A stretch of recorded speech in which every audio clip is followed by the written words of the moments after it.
No, and judging by the press conferences, he was pushed time and time again by the reporters, but it's like he couldn't even say boo to Xi Jinping. So let's see what happens when Parliament resumes next week. I'm sure the opposition will take him to task. Now, I want to ask you about the unemployment rate. It's risen to 4.3% for the month of June from 4.1%. That's the highest it's been in 3.5 years. Treasurer Jim Chalmers today blamed external factors for the increase and Donald Trump's tariffs. Have a listen. There is a real sense that this volatility and unpredictability and uncertainty is really a defining and an ongoing feature of the global economy, and our own economy is not immune from that. Aaron, Labor love to blame everything on external factors, but this happens when electricity bills are through the roof, when red tape and IR laws make it impossible for employers. You've got unions with their fingers in every pie. Why would you want to go into business right now in the country? Were you shocked by the figures? Oh, the figures were very concerning. And as you said, Danica, this is classic Jim Chalmers. If you watch and listen to his economic narrative over the last 3.5 years, everything that is good in the economy, whenever there's a great number, it's because of the inverted commas, sarcasm, brilliance of Jim Chalmers and Anthony Albanese. And every time something goes wrong, it's external factors or he blames the former government. He does not take responsibility for any of the challenges that we face. But these numbers are concerning. When you overlay this with the most growth that we've had in the jobs market in the last 3 years has been non-market sector jobs, around 83%, I believe.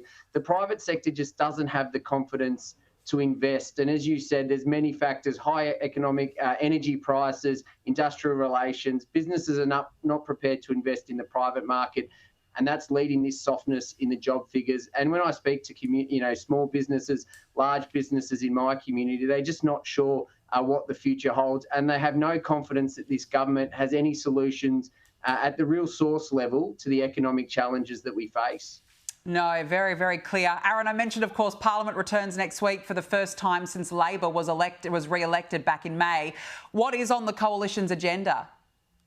Well, there's some really important things that we need to address, and obviously we were all shocked and disgusted by the allegations that were made against a childcare worker here in Victoria. So the government have forecast that they're going to have a new piece of legislation around child safety.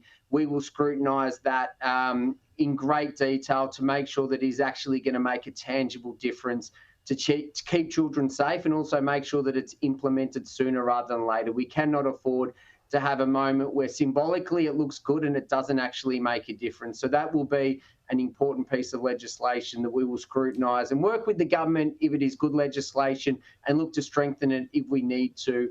Obviously, the economy, we've seen unemployment, but housing is another issue that we will look to question the government on their plans. That leaked document, which I think we all know and we all think is really softening the Australian people up around the tax, but also around the deficits and housing. It's clear that they're going to completely miss the 1.2 million housing target, which is going to continue to push prices up for housing. So we'll look to hold them to account when it comes to the economy and also housing, because, as I said, they spin all the positives, but Jim Chalmers doesn't have any solutions for the Australian people. No, that's it. They haven't achieved not one housing target, yet migration is rising and rising. A huge week ahead in Parliament. Aaron Violi, good to see you. Thank you very much for joining me on the show this evening. Really appreciate it.